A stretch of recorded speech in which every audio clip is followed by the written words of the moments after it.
Oh, init ng ulo mo ah. Ano nangyari sa'yo? Buwisit tong William na to eh. Pinagdadamot pa rin sa akin si Vanessa.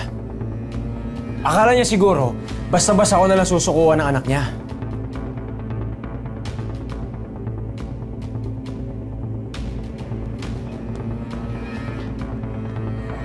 Yun lang. Babae lang. Eh, ang daming babae dyan ah.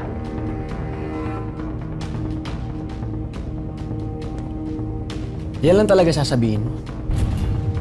Wala ka talagang kwenta. Alam mo kung nabubuhay pa yung tatay ko, sigurado ako gagawa ng paraan yun para makuha ko si Vanessa. Ikaw, wala kang silbi.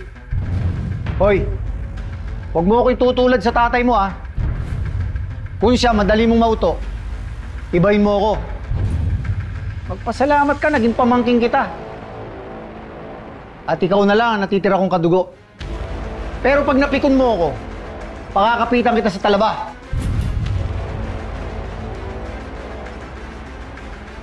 O di sige. Total, ikaw naman ang magaling. Chong, ano pwede kong gawin? Kilala ko ang karakas ng William na yan. Takot yan mawalan ng kapangyarihan dahil sisingaw lahat ng baho niya. Kaya mag-isip ka ng alas na ilalaban mo sa kanya. Para paghawak mo na siya sa leeg, masusunod lahat ng gusto niya.